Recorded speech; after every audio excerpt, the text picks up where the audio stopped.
오늘 말씀은 아마 여러분들께서 너무나도 잘 아시는 말씀입니다. 이 말씀은 우리 설교나 크리스찬들에게뿐만 아니라 세상에서도 너희 중에 죄 없는 자가 돌로 치라 하는 이 말씀이 자주 인용되죠. 사람은 다 거기에서 거기다 라는 의미를 깔고 앉은 이 말씀은 또 많은 사람들이 함께 공감하는 그런 말씀입니다. 오늘은 이 말씀을 가지고 여러분과 함께 또 하나님의 은혜를 찾아보려고 합니다. 서기관과 바리새인들이 간음하다 현장에서 붙잡힌 여인을 예수님께 데리고 나왔습니다. 예수님은 지금 성전에서 많은 사람들을 가르치고 계십니다. 그들은 예수께서 많은 사람들 앞에 서실 때를 기다린 것 같습니다. 그들이 예수님에게 물었죠. 모세의 법에는, 율법에는 간음한 여인은 돌로 쳐서 죽여야 한다고 되어 있는데 선생께서는 어떻게 말하시겠습니까? 예수님께 질문을 던진 거죠. 선생님이요, 랍비요 라고 정중하게 말을 했지만 사실 이 질문은 양쪽에 날이 선 칼 같은 그런 날카로운 질문이었거든요. 왜 양쪽에 날이 선 칼 같다고 하느냐 하면 만약 예수님께서 이 여인을 모세의 율법대로 돌로 쳐라 라고 하시면 어떻게 되겠어요? 그동안 예수님께서 늘 말씀하셨던 사랑과 용서에 대한 어떤 말씀을 스스로 부정하는 게 되잖아요. 말씀을 가르치는 예수님으로서는 이보다 더 치명적인 건 없지 않겠습니까? 그런데 그렇다고 해서 모세율법에는 돌로 치라 되었지만 이 여인을 살려 주어야 된다라고 말씀하시면 예수님은 지엄한 율법을 어기신 분이 될 거 아니겠어요? 율법을 공개적으로 부인했기 때문에 그 예수님의 죄는 결코 작다고 말할 수가 없겠죠. 그러니까 어떻게 답하든 어려운 질문이죠. 이 질문을 바리새인과 서기관들이 했습니다. 바리새인과 서기관들이 어떤 사람인지 좀 생소한 분들이 계실 텐데요. 많은 말은 할 수 없지만 서기관들은 그 모세 율법이나 하나님께서 이스라엘 백성들에게 주신 율법들을 그 연구하고 또 그 율법을 기록하고 이제 그런 것이 해석하고 이런 게 서기관들이 하는 일이죠. 요즘으로 말하면 뭐 신학자들이라고 비유할 수도 있고요. 근데 바리새인들은 뭐냐 하니까 그 율법을 어떻게 하면 생활에 적용할 것인가. 예를 들어서 안식일은 일하지 말라라고 했는데 걸어가는 것도 일하는 것이 된다, 안 된다 이런 논쟁이 그들 가운데 있었겠죠. 그러다가 이제 그들이 법을 만들었어요. 전통을. 그러니까 하나님이 말씀하신 직접적인 율법을 해석하는 과정에서 자기들이 만든 또 다른 율법들이 다시 만들어지는 거예요. 2km 좀 걸어가고 밥을 한 끼 먹고 다시 걸으면 그건 안식일을 범하는 게 아니다. 막 이런 식으로 이제 그런 일을 주로 하는 사람들이 이제 바리새인인 거죠. 그러니까 율법은 이 바리새인과 서기관들의 전공 과목이지요. 이스라엘 안에서 율법과 그 적용 혹은 해석에 대해서 이 두 파벌처럼 더 잘 아는 사람들은 없었거든요. 그래서 그들은 그들의 전공 과목인 율법을 가지고 예수님을 공경에 빠뜨리려고 한 것입니다. 덕이 만만한 이들의 흉계에 대해서 예수님께서는 어떻게 대처하시고 반응하셨는가? 예수님의 반응을 좀 순서대로 정리해보면 선생은 어떻게 말하겠습니까? 라는 그들의 질문에 대해서 적시 답을 하시지 않고 몸을 굽혀서 땅에 무언가를 서셨습니다. 그러자 답을 빨리 하지 못하는 예수님을 향해서 그들의 재촉이 쏟아졌죠. 어서 답을 해 주십시오. 그러나 그들은 속으로 예수여 빨리 말해. 답하기 어렵지라는 이런 악의를 가지고 계속해서 예수님을 재촉해 몰아붙였습니다. 얼마의 시간이 흘렀는지 기록이 되어 있지는 않습니다. 그런데 다소의 시간이 흐른 후에 예수님께서 몸을 일으키시고 그들에게 너희 중에 죄 없는 자가 이 여인을 돌로 치라 라는 짧은 한 문장의 말씀을 마치시고 다시 몸을 굽혀서 땅에다가 무언가를 쓰고 계셨습니다. 이 시간도 그 시간의 흐름이 얼마나 되는지 알 수는 없습니다. 그러나 어찌 되었든지 예수님께서 침묵하고 계시는 그 시간 동안 가늠한 여인을 정죄하던 사람들도 구경하며 동조하던 군중들도 하나씩 둘씩 그 자리를 떠나기 시작했고 종래에는 주님과 여인만 남게 되었습니다. 무엇이 군중들을 움직였고 무엇이 서슬퍼른 질문을 했던 서기관들과 바리새인들을 돌아가게 했을까요? 우리가 오늘 본문을 통해서 풀어야 할 궁금증은 두 가지라고 생각이 되는데 예수께서 땅바닥에 두 번씩이나 무엇을 쓰셨는데 뭘 쓰셨는가 궁금하잖아요. 또 하나는 왜 그런 행동을 하셨을까? 이게 이제 첫 번째 우리가 풀어야 할 의문이고요. 두 번째는 그 살기등등하던 정죄자나 동조하던 군중들이 어떻게 그렇게 조용히 떠났을까? 그들을 떠나게 한, 그 현장을 떠나게 한 힘은 과연 무엇이었을까?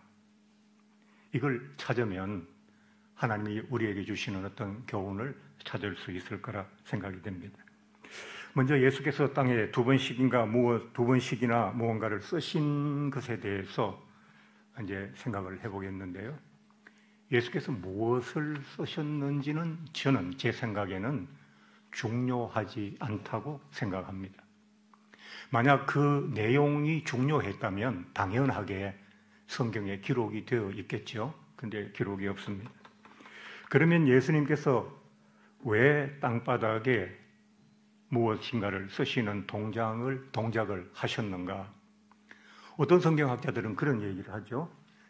날카로운 질문을 갑자기 받으시니까 예수님께서 대답할 말씀이 궁해가지고 땅바닥에 뭔가를 쓰시는 것처럼 하시면서 대답할 말을 궁리하셨다. 근데 그건 저는 절대로 아니라고 생각을 합니다. 왜냐하면 예수님께서 그들의 공격을 받으신 것은 한두 번이 아닌데 왜 다른 때는 땅에 서시고 그런 일이 없었는데 오늘만 서셨을까? 그렇게 생각하면 아니죠. 또 예수님은 완전한 신성과 인성을 함께 가지고 예수님은 신이시며 동시에 인간이시잖아요. 바리새인과 서기관쯤의 질문에 당황해서 답을 하시지 못하실 정도라면 우리가 그분을 예수님이라고 믿을 수 있겠습니까? 그렇잖아요. 또 첫 번째 땅바닥에 글을 쓰신 것은 너희 중에 죄 없는 자가 돌로 치라는 답을 만들어내기 위해서 그렇게 하셨다면 이미 그 말씀을 하셨는데 두 번째 침묵하시고 땅에 글을 쓰신 것은 또 설명이 안 되잖아요. 그러면 예수님께서는 왜 땅에 글을 쓰시고 또 그들의 날카로운 질문, 재촉하는 질문에 적답을 하시지 않고 다소간에 침묵을 가지셨느냐라는 것이 이제 오늘 핵심이 되겠죠. 저는 그것이 예수님께서 침묵의 소리를 사용하신 것이다 라고 묵상을 했습니다. 자기의 논리에 빠져서 완강하고 고집스러운 주장을 계속하는 사람들에게 우리는 어떻게 대처해야 할까요? 그들보다 더 볼륨이 높은 소리로 대응하고 더 많은 말들로 그들의 말을 막아 세우고 더 매끄러운 말로 상대를 설득하고 그래서 그 주장을 내려놓게 할 수 있을까요? 전혀 그럴 수 없다고 생각합니다.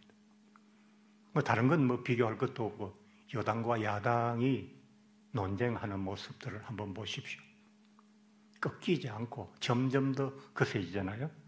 그래서 어림도 없는 말입니다. 만약 예수께서 논쟁으로 그들을 물리치려 하셨다면 양쪽은 점점 더 흥분해서 침 튀기는 설전이 이제는 피 튀기는 혈전으로까지 얼마든지 발전할 수 있습니다. 그런 사람들에게 예수님은 불필요한 논쟁을 피하고 여인도 살릴 수 있도록 침묵의 소리를 사용하셨다는 겁니다. 웅변도 필요합니다. 그러나 때로는 웅변보다 침묵이 더 강하고 더 깊은 메시지를 우리에게 줄 때도 많거든요. 오늘 본문의 앞쪽을 보시면 예수님께서 아침 일찍 성전의 백성들을 가르치러 오셨죠. 많은 사람들을 가르친다는 것은 많은 말씀을 해야 되는 일입니다. 그러니까 예수께서도 웅변으로 사람을 가르치고 말씀하시기도 했지만 때때로는 침묵으로 말씀하시고 각자의 심령 안에 존재하는 어떤 소리를 스스로 들을 수 있는 시간을 그들에게 주셨다는 겁니다. 저는 그것을 모두 뭉뚱그려서 침묵의 소리를 사용하신 것이다 라고 여러분에게 말씀을 드리는 것입니다. 예수께서 침묵으로 말씀하셨습니다. 그리고 그 침묵에 들리지 않는 소리를 군중들은 듣고 자기 안에 말하지 못하고 숨겨두었던 어떤 침묵의 소리를 스스로 각자가 찾아낸 것입니다. 사람들에게 드러내어 말할 수 있는 소리가 있고 꺼내서 말하지 못하는 침묵 속에 숨겨진 말이 있습니다. 비유가 적당한지 모르겠지만 정치 얘기가 나왔으니까 전에 어떤 분이 고향을 찾아서 오랜만에 초등학교 동창들을 만났답니다. 이런 이야기 저런 이야기 밥 먹으면서 하다 보니까 정치 얘기가 나왔고 그 지방의 동창들은 A당이라고 하는 당을 지지하고 있었답니다. 근데 이분은 서울서 살았기 때문에 양쪽을 다 잘 이래 알고 해서 자기는 B당이 옳다고 생각하고 있었다는 겁니다. 근데 거기 동창들의 분위기가 모두가 A당이 옳다고 얘기를 하니까 모처럼 만난 동창들의 마음을 상하게 하지 않기 위해서 서울에서 온 자기 보고 넌 어때? 그러니까 나도 A당이 낫지. 그렇게밖에 말할 수 없었다는 거예요. 그러니까 이분은 자기의 진정한 소리를 침묵 속에 자기 안에 넣어두고 그리고 그 분위기와 그 현실이 요구하는 이야기를 하고 있었던 거죠. 그날 예수께서 힘있고 그들의 질문을 받을 때 바리새인은 서기관들은 이스라엘의 종교적인 귀족이거든요. 그들은 권세도 있고 힘도 있고 부도 있습니다. 그런데 그 사람들이 막 그 센 말로 예수님을 몰아붙이고 있는 거기에서 많은 군중들 가운데 누가 과연 용감하게 자신의 마음에 있는 진정한 소리를 했겠어요? 간음은 했지만 현장에서 잡혀 나왔지만 사실 그 간음이 어떤 간음인지도 좀 따져봐야 되지 않느냐. 진정으로 사랑해서 그렇게 됐을 수도 있고 또 남편의 학대나 또 이런 것 때문에 그럴 수도 있고 그렇다면 이건 케이스별로 좀 생각해 봐야 될 문제지 무조건 돌로 때려 죽이는 것은 아니다. 이런 생각할 수도 있잖아요. 여인의 변명을 한번 들어보자. 그런 생각도 있을 수 있잖아요. 또 비록 율법은 범했지만 젊은 사람이니까 죽이는 것, 돌로 죽이는 것은 너무 심하지 않느냐. 이런 각양의 자기의 소리들이 있겠지만 그 속에는 그날의 분위기, 거센 분위기에 막혀서 그들에게 침묵의 소리로 존재할 뿐이지 드러내놓고 말할 수는 없었던 거죠. 여러분 우리가 사회생활하고 살아갈 때 이런 경우가 얼마나 많습니까? 회장님이 틀렸습니다. 부장님이 틀렸습니다. 대통령께서 잘못하시는 겁니다. 이런 말 침묵 속에 마음에만 있지. 우리는 자기가 가지고 있는 진정한 내면의 소리를 가두어 둔 채 그 분위기에 적당하고 살아가기에 편안한 이야기들만 하고 있지 않겠습니까? 예수님께서 아이고 내가 우선 살아야지, 율법이 그렇게 된 걸 뭐 그건 내 책임이라고 말할 수 없지 라고 여인을 내어주면 한 생명이 죽는 겁니다. 그렇다고 예수님께서 율법의 완성자로 오셔서 율법을 모든 사람 앞에서, 그것도 하나님의 성전에서 정면으로 부인하신다는 것도 격에 맞지는 않습니다. 그래서 예수님은 모든 사람의 마음속에 이 여인의 이 모습에 대해서 말하고 싶은 각자의 소리, 또 각자의 어떤 생각, 이런 것들이 스스로 일어날 수 있는 시간을 그들에게 좀 주시고, 그리고 난 다음에 너희 중에 죄 없는 자가 이 여인을 돌로 치라 하셨습니다. 사람들이 그 여인의 풀어헤친 모습을 보면서 어떤 생각을 했을까요? 끌려 나와서 많은 사람들 앞에서 풀어헤친 모습으로 정죄받고 있는 여인을 보면서 어떤 숨겨져 있는 관음의 욕망을 그 자리에서 충족하고 있었던 사람들은 없을까요? 아니면 나도 저런 일이 있었는데 나는 다행히 드러나지 않고 발각되지 않았지 라면서 자기의 마음으로 자신의 지나간 과오가 다행스러웠음을 느끼고 있는 사람도 있었을 거 아닙니까? 그런 사람들에게 나도 저 여인과 똑같은 죄인이야 라고 하는 그들의 마음속에 드러내서 나는 죄인이라고 말하지 못했던 그 침묵의 소리를 예수님의 침묵으로 예수께서는 끌어내 놓으신 것입니다. 목사들은 대부분 다변과 달변으로 사람들을 설득하려고 합니다. 그래서 말을 많이 하죠. 우리는 말해서 먹고 사는 사람들입니다. 그러니까 말을 얼마나 많이 하는지 모릅니다. 제일 머리 아픈 데가 어딘지 아십니까? 말 잘하는 목사들이 모인 곳입니다. 아무도 설득당하려고 하지 않습니다. 각자 자기의 논리로, 자기의 말솜씨로 상대를 설득하려고 하지 설득당하지 않습니다. 정치인들도 말로 먹고 사는 사람들입니다. 상대를 설득하지 자기가 설득당하지는 않죠. 그래서 많은 말을 사용하는데, 그런데 불교의 성녀 중들 중에는 완전한 침묵은 아니지만 아주 짧은 말로 사람들을 움직이는 사람들이 있잖아요. 산은 산이요, 물은 물이다. 뭐가 특별한 게 있습니까? 근데 그 말이 의외로 사람들에게 많은 그걸 준다는 거예요. 청산은 움직이지 않고 물은 멀리 흐른다. 뭐 대단합니까? 공적 희색, 색적 시공, 뭐 대단합니까? 일체 유심종, 뭐 대단합니까? 그런데 이 짧은 한마디가 많은 사람들을 끌고 다닌다는 거죠.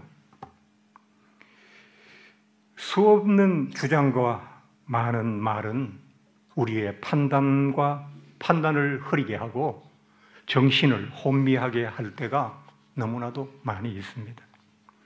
그런 우리들의 삶의 침묵의 소리, 자기의 내면에 숨겨져 있는 진정한 소리를 찾아낸다는 것은 우리의 인생과 신앙에 있어서 너무나도 중요한 부분인 것입니다. 누가 나에게 갑자기 묻습니다. 너 죄인이지? 아니야. 반사적으로 말합니다.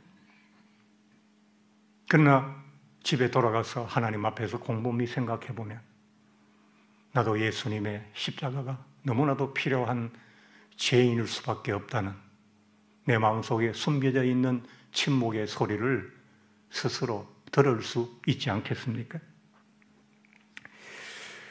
우리가 이런 침묵의 소리의 힘을 크리스찬들이 가져야 되고 예수님의 침묵의 소리도 들어야 하지만 자기 자신 안에 스스로에게도 말하지 못했던 자기의 침묵의 소리도 우리가 이 신앙생활을 통해서 들을 수가 있어야 하는 것입니다.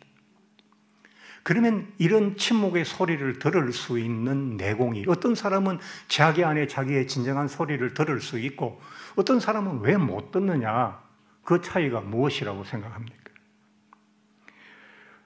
저는 그 부분을 이런 것이라고 생각해요. 우리가 때때로 소외되고 단절된 삶을 살아가면서 여러 가지 고통에 노출될 때 삶이 힘들잖아요.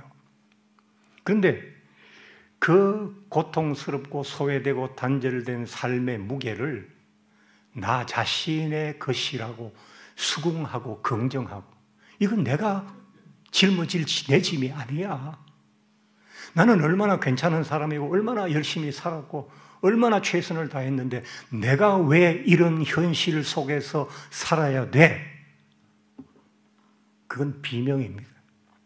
비명을 지르는 사람은 자기가 지르는 비명 때문에 자기의 침묵의 소리를 들을 수가 없습니다. 그걸 긍정해야 돼요. 내 삶으로, 내 것으로, 내가 짊어질 것으로. 이걸 우리에게 모범을 보여주신 분이 누구십니까? 예수님이십니다. 예수님이 땅에 오셔서 3년 동안 받으셨던 소외와 단절과 삶의 여러 가지 고통들은 예수님의 것이 아니었습니다. 그것은 우리들의 것이었어요. 예수님은 우리를 대신해서 그렇게 단절되고 소외되고 고통받으신 거 아닙니까? 근데 예수님이 이건 저 죄인들의 것이야, 그런데 내가 대신 지는 거야, 이렇게 말하시지 않았잖아요. 자기의 십자가로 여기시고 자기의 것으로 인정하시고 그 짐을 지신 것입니다. 그럴 때 뭐가 생겨나느냐? 침묵의 소리를 들을 수 있는 내공이 우리 안에 생겨나게 되는 것입니다. 그럴 때 왜 내가 이런 현실 속을 살아야 하는지 하나님의 들리지 않는 음성, 침묵의 소리를 우리 마음에서 들을 수 있게 되는 겁니다. 우리가 하나님의 소리를 듣고, 침묵의 소리죠. 내 내면의 진정한 소리, 침묵의 소리죠. 이 두 가지 침묵의 소리를 듣기 위해서는 비명을 지르지 말아야 돼요. 너무 많은 말을, 의미 없는 말을 하지 말아야 돼요. 우리는 너무 자신에 대해서 많은 말을 하고 싶어 하면서 자기가 낸 소음 때문에, 세상이 내게 들려주는 소음 때문에 침묵의 소리를 듣지 못할 때가 너무나도 많다는 것입니다. 인간이 어떤 때에 침묵의 소리라는 힘을 갖게 된다고요? 극한의 고통과 단절 속에서 그 삶을 긍정할 때 그 내공이 우리에게 생겨나는 것입니다. 여러분, 다이아몬드 잘 아시죠? 결혼한 신부들이 제일 받고 싶어하는 반지, 다이아몬드죠.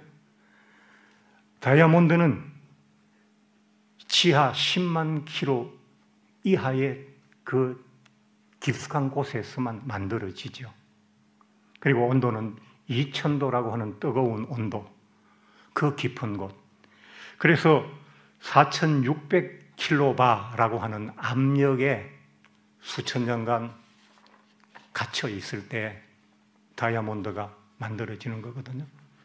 4600킬로바라는 압력이 어느 정도인고 하니까 세계에서 제일 깊은 바다가 깊이 11km 되는 마리아나 해구라는 필리핀 가까이 있는 곳이죠. 근데 그 해구에, 그러니까 바다 속은 수압이 엄청 강하잖아요. 잠수함도 뭐 500m 이상 내려가면 그 튼튼한 쇠배도 찌그러뜨리는 수압이잖아요. 근데 그 수압에 4600배나 되는 압력이라고요. 다이아몬드가 언제 만들어진다고요? 극한의 환경 속에서 다이아몬드가 만들어지는 거예요. 석탄도 다이아몬드도 성분은 탄소로서 같은 것입니다. 조금 얕은 데 묻히면 석탄이 되고, 좀 쉬운 곳에서 쉬운 환경에 있으면 석탄이 되고, 극한의 환경에 들어가면 다이아몬드가 되는 거죠. 우리가 고통 속에 있을 때 그것을 너무 나쁘게 생각할 필요는 없다는 겁니다. 내 삶을 찾아온 고통을 너무 미워하고 서둘러 내쫓으려고 하지 않아도 됩니다. 왜? 하나님이 그 극한을 통해서 나를 영롱하게 빛나는 다이아몬드 같은 내공으로 만드실 것이기 때문입니다. 요즘같이 어려운 세상, 사람들은 이런 얘기를 합니다. 요즘은 멘탈이 강해야 돼. 무엇으로 여러분의 멘탈을 강하게 하시겠습니까? 그것은 바로 자기의 소리를 찾아야 하고 하나님의 소리를 들을 수 있어야 하는 것입니다. 침묵의 소리도 인생의 가장 극한에서 생성됩니다. 그렇게 생성된 침묵은 다이아몬드와 같은 힘을 가지고 그런 소리 없는 소리는 그 영롱한 빛과 힘을 모든 사람들에게 발휘하는 것입니다. 그래서 군중들은 물러갔습니다. 예수님 내쫓으시지 않았습니다. 예수님 시류에 따라서 몸을 굽히시고 그들의 기분을 맞추시지 않았습니다. 그러나 사람들은 하나씩 둘씩 물러갔습니다. 지금도 주님께서는 예배하고 있는 이 순간 침묵의 소리로 우리의 각자의 심령에 말씀하고 계십니다. 언제까지 그렇게 살는지, 어느 때까지 변하지 않고 바뀌지 않고 고집하는지, 언제까지 자신의 이야기만 하고 살는지 끊임없이 우리의 영혼을 향하여 침묵의 소리를 바라시고 계십니다. 우리는 그 소리를 들어야 하고 우리 내면의 침묵의 소리도 들어야 합니다. 아내에게 말하다가 지치신 분, 남편에게 매일매일 소리치다 포기하신 분, 더 매끄러운 웅변을 마련해 보려고 애쓰지 마시고 차라리 침묵으로 자신의 더 진정하고 깊은 소리를 발해 보시기 바랍니다. 그게 더 힘이 있습니다. 침묵은 단순히 아무 소리도 없음이 아닙니다. 더 잠재지고 내재적인 차원의 소리입니다. 예를 들어 우리가 아주 조용하고 아무런 소리가 없는 곳에서 완전한 침묵의 상태에 이르면 우리는 자신의 심장 박동 소리도 들을 수 있고 조용히 내쉬는 가지런한 숨소리도 들을 수가 있습니다. 이제 이처럼 우리 내부의 침묵의 소리는 외부의 소음이 사라졌을 때 비로소 들을 수 있고 귀 기울일 수가 있습니다. 교회는 말을 많이 하는 곳이 아닙니다. 교회는 침묵을 배우는 것이고 웅변의 힘을 사용하는 것이 아니라 예수님처럼 침묵의 힘을 사용하는 곳이기도 합니다. 세상은 이미 이러한 경지를 바라보고 도달해 있는 사람들이 많습니다. 크리스찬이 아님에도 불구하고 그들은 침묵의 소리의 힘을 알고 있다고요. 존 케이지라고 하는 유명한 피아니스트가 있는데 이분이 4분 33초라는 곡을 오케스트라 곡을 작곡을 했는데요. 이 곡은 4분 33초 동안 아무런 악기도 연주하지 않는 거예요. 그러니까 음악을 좀 약간 철학적인 이해가 없는 사람이 들으면 이건 안 하는 거잖아. 아무것도 안 하는 거잖아. 아무 소리도 들리지 않잖아. 라고 말하죠. 근데 작곡자는 뭘로 했을까요? 음악회라는 곳에 나와서 늘 유명한 다른 작곡자들이나 연주가들이 만들어주는 음악만 들을 것이 아니라 단 4분이라도 자기 마음속의 음악을 찾아보라고 하는 그런 작곡자의 배려인 것입니다. 우리가 세상의 소음에 너무 많이 노출되어서 인생 끝날 때까지 자기 내면의 진정한 소리 한번 듣지 못하고 살아갈 때가 얼마나 많습니까? 나는 이 일을 하고 싶은데 먹고 살려고 기분 맞추며 저 일을 하고 있습니다.